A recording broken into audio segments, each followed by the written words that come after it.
Good afternoon. I'm Dr. Mark Andrew Colonel Holochek. As you know by now, I'm a Thomas Jefferson scholar, author of 28 books on Thomas Jefferson, working on another on Thomas Jefferson, John Adams, the philosophical dimension of their correspondence. And this is another episode, number 30, of The Real Thomas Jefferson. I'm again flying solo because my co-conspirator, Donna Vitek, is still under the weather.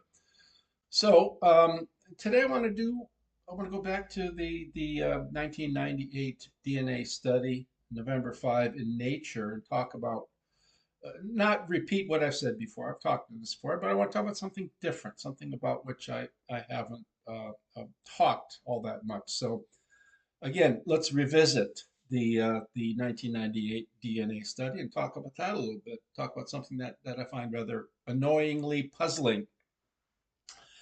Oh yeah, the study comes out in Nature magazine, which is a fairly prestigious um, magazine, and the title is Jefferson Fathered Slave's Last Child. Now, at the time, they were utilizing the Y chromosome chromosomal DNA analysis, which extracts the Y chromosome from people in the male line of a particular person.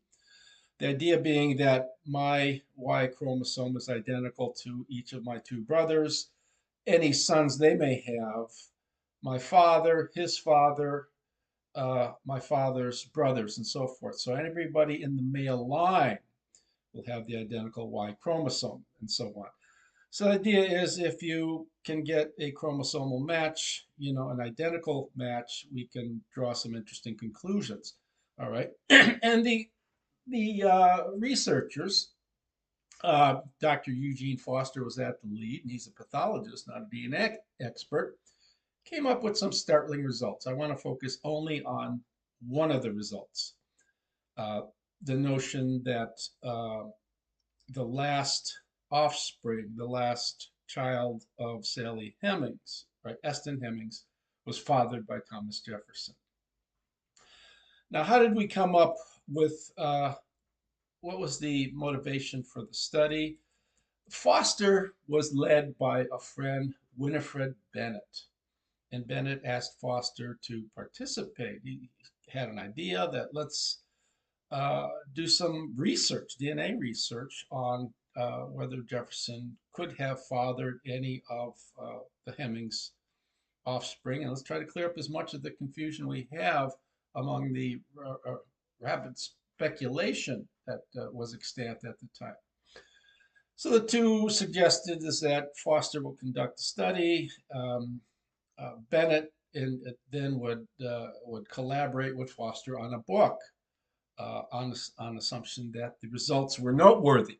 Right now, Foster turned to Thomas Jefferson's foundation at Monticello for some advice on how to proceed, and the foundation at the time suggested that Foster turned to Jefferson familial historian Herb Barger, who was deceased now, but he was a friend of mine from Thomas Jefferson Heritage Society. And Foster was extraordinarily helpful in helping, not Foster, but Barger was extraordinarily helpful in helping um, Foster find suitable candidates for testing. And again, as I said, they went through some testing and cleared up a lot of the confusion rather helpfully. But the most singular finding was that the last child of Sally Hemings, Eston, had the Jefferson Y chromosome, right?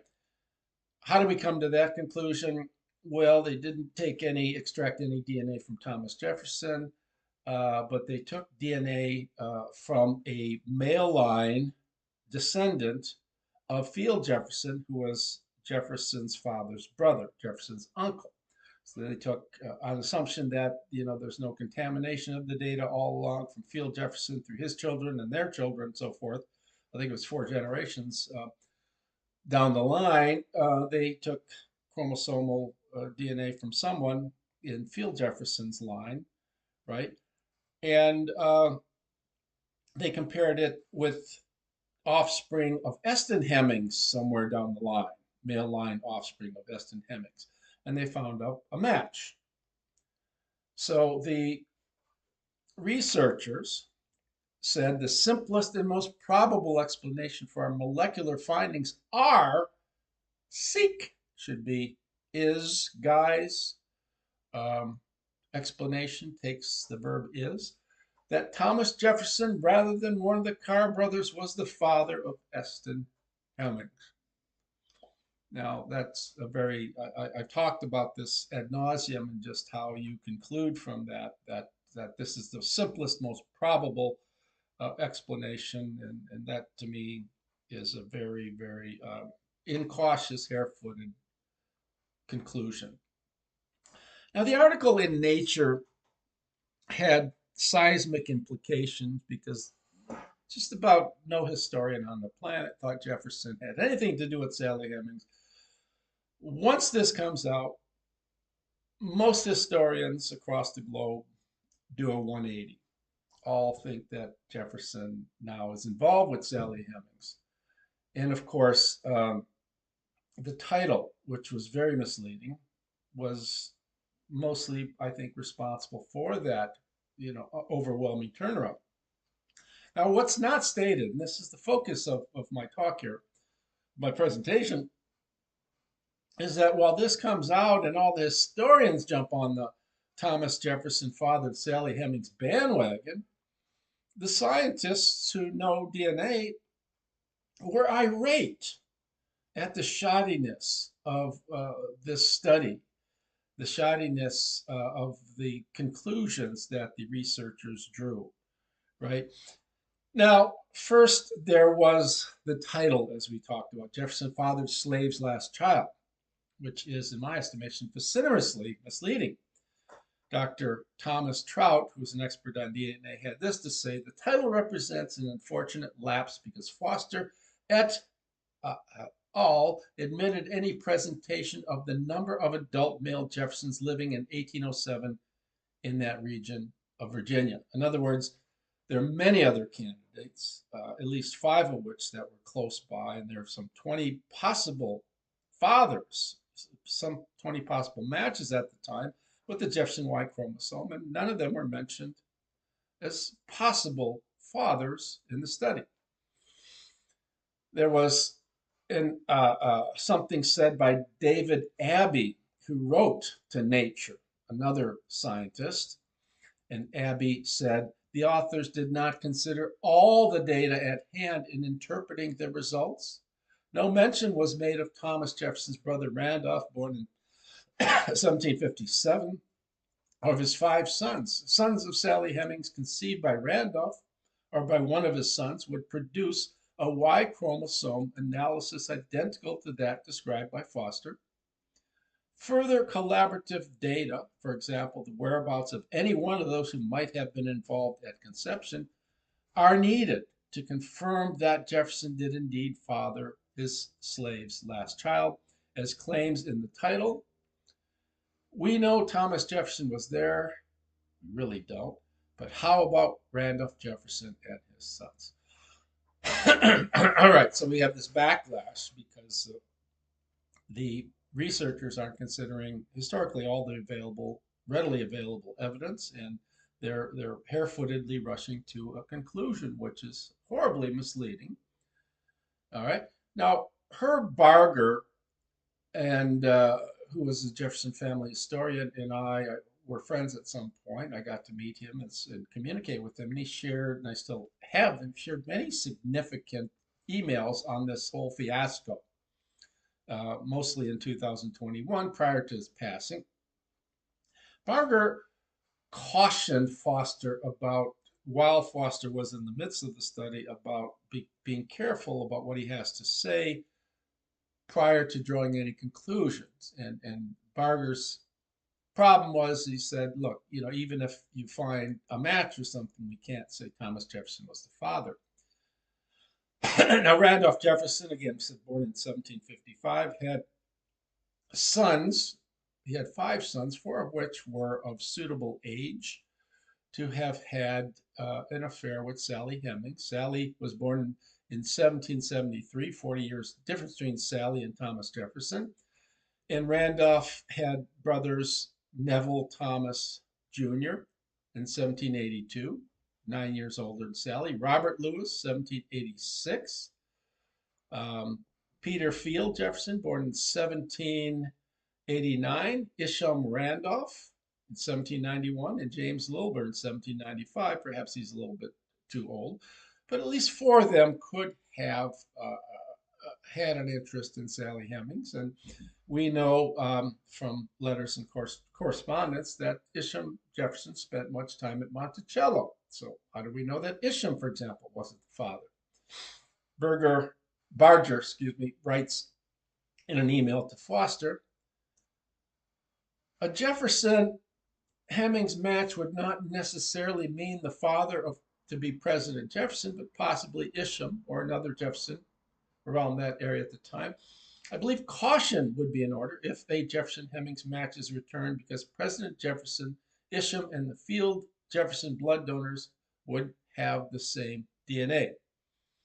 Now Foster comes back in another email and thanks Barger for his thoughts, and he writes back, this is exactly the kind of information that will have to be considered if it turns out there is a Y chromosomal match. Now, what happens is that the correspondence sort of tails off, and as Barger emails Foster, Foster is rather disinclined thereafter to return emails or to say much that indicates the direction of where he's going. It tells him anything of the findings and so on. So Foster throws caution to the wind, so to speak, right, with his notion of simplest and most probable explanation, right? And the data doesn't warrant that. Again, there's this backlash from the people who read Nature, from scientists. Dr. Gary Davis, for example, writes to Nature, any male ancestor in Thomas Jefferson's line, white or black, could have fathered Eston Hemings. Plantations were inbred communities, and the mixing of racial types was probably common, as slave families were passed as property to the owner's offspring, along with land and other property. It is possible that Thomas Jefferson's father, grandfather, or paternal uncles fathered a male slave, whose line later impregnated another slave, in any case, Sally Hemings. So it could be a mulatto offspring. Maybe someone in the male line fathered a child with a slave, and then that child later on impregnated Sally Hemings. So, it's even more complex than that. Now, the journal Science took to task Nature. They wrote, contrary to headlines that splashed across the country in November, there is no conclusive proof that former U.S. President Thomas Jefferson fathered an illegitimate child by his slave Sally Hemings. At least 5 of his family members are candidates for paternity of Sally's child, researchers admit in a letter in tomorrow's issue of Nature. So there's indicative of a retraction coming about in the next issue of Nature, and there would be a retraction in Nature. Here it is. It's true that men of Randolph Jefferson's family could have fathered Sally Hemings' later children. Space constraints prevent us from expanding on alternative interpretations of our DNA analysis. That's really wussing out, isn't it? We don't have time or space to talk about it, including the interesting one proposed by Davis. The title assigned to our study was misleading in that it represented only the simplest explanation of our molecular findings, namely that Thomas Jefferson, rather than one of the Carr brothers, those were Jefferson's nephews, was likely to have been the father of Eston Hemings Jefferson. We know from the historical and the DNA data that Thomas Jefferson can neither be definitely excluded nor solely implicated in the paternity of illegitimate children with his slave Sally Hemings. So we have a retraction. It's a watered down retraction. It's yeah, we jumped the gun a little bit, but we still think it's right to say Jefferson is probably the father, the simplest, most probable explanation. And they say, well, we could have said more about other possible candidates, but there was the prohibition of space. We can't do that. We weren't allowed to. We're talking about intellectual, scientific integrity, which is on the line here. But the prohibition of space kept us from doing that. Now, this is a study that has had, as I noted, seismic implications. This is really a pathetically poor rejoinder to the backlash that came up from scientists concerning this study. Now, natural science also criticized Nature for publishing the article in the manner in which they published it, rather than accept the authority of the editor of Nature or some other journal in the determination of scientific truth. Both the media and the public at large should be skeptical of all scientific claims until they have been evaluated not only by peer-reviewed journals, but also in the open forum of scientific and public discussion.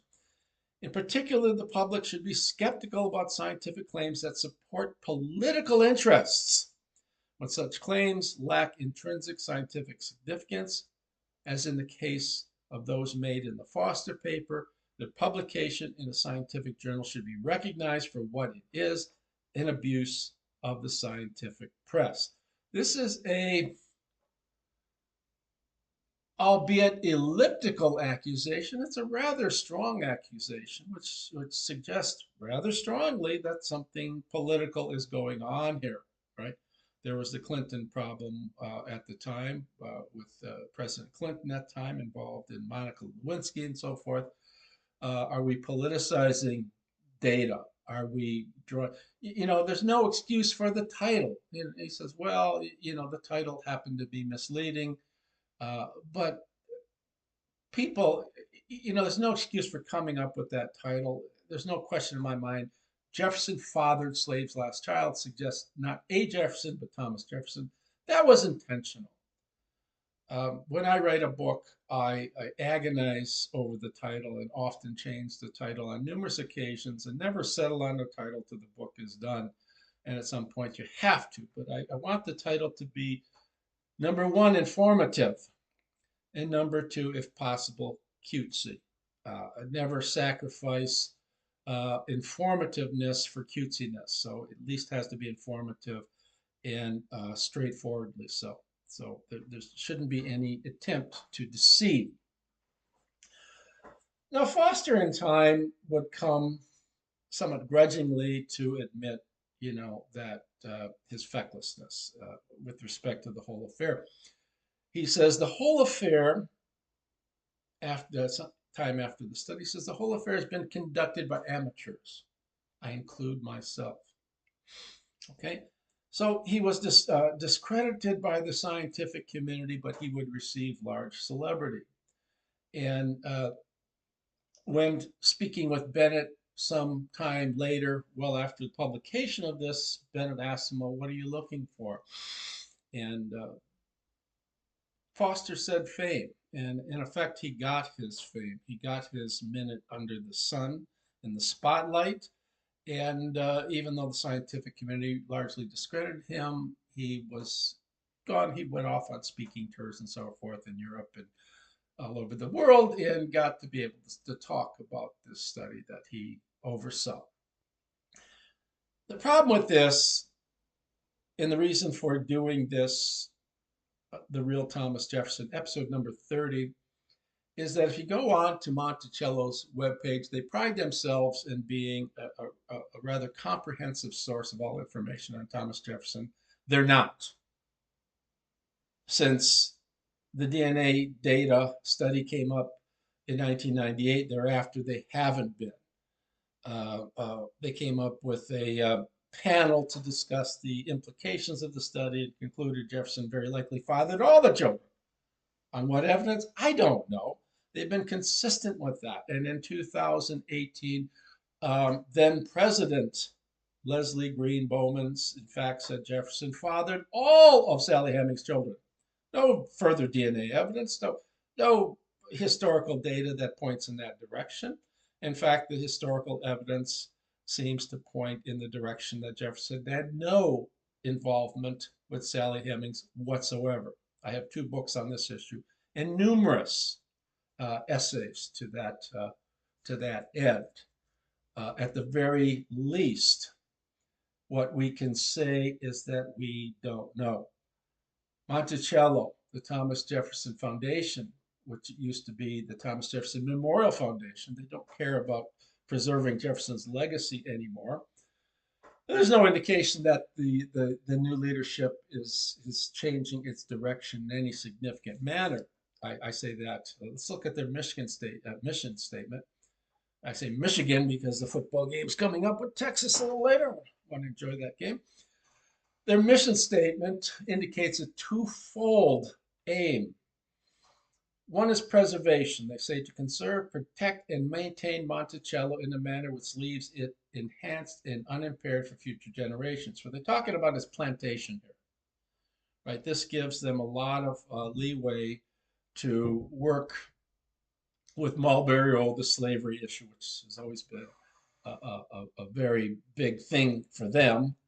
And secondly, education, to interpret and present Thomas Jefferson to the widest possible audiences, including scholars and the general public. Now I say this use of interpret is vague and not very helpful, strongly indicative of a certain wishy-washiness in their part, a certain so strongly indicative that Thomas Jefferson, when he wrote and spoke, very often did not say what he meant. And that, I've said on a number of occasions, is just not true. It's very easy to escape difficulties in Jeffersonian scholarship by just taking him at his word, unless there's good historical reason that we ought not to do that. So that's the point of this presentation here, Real Thomas Jefferson, number 30.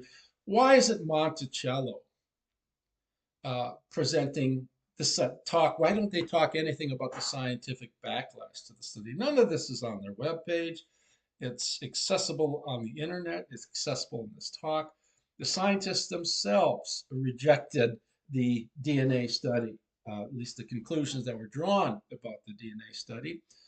Why is this not on Monticello's webpage? We have a new president, right?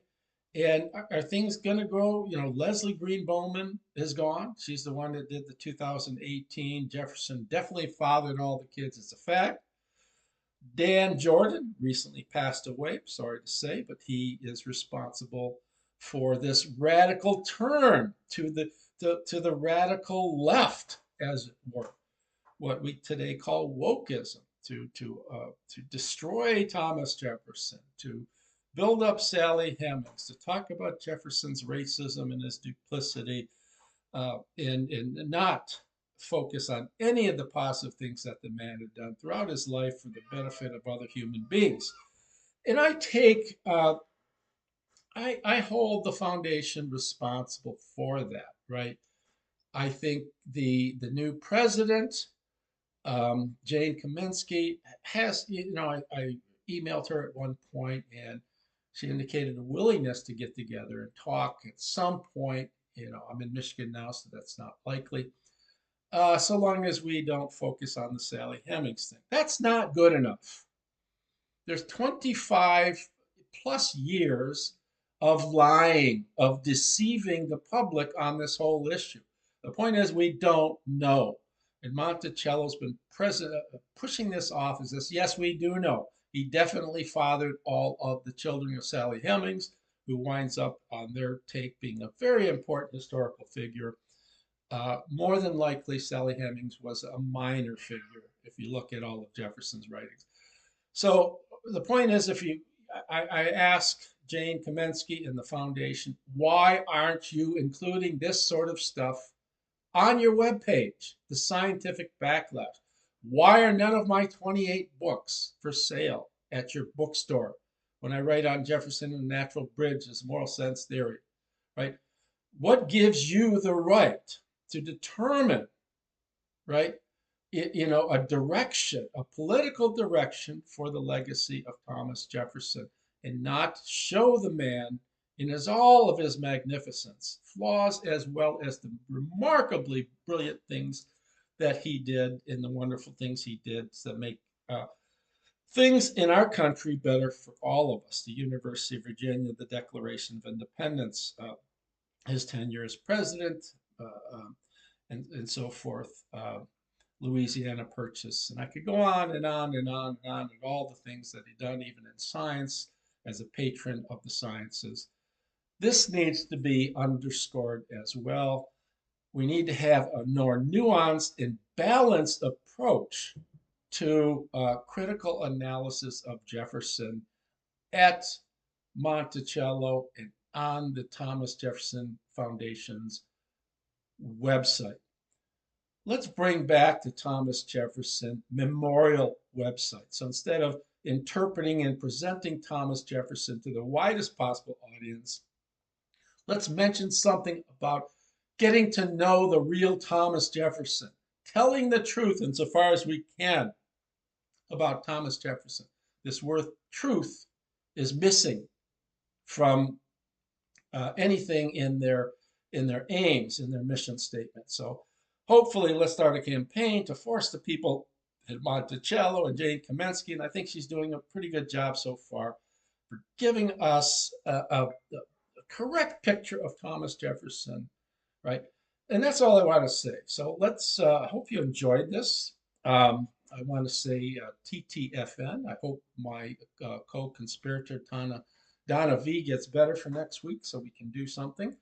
And we'll do this again. Thank you for watching. I hope you enjoyed it. And please make comments as this is published on YouTube. Thank you.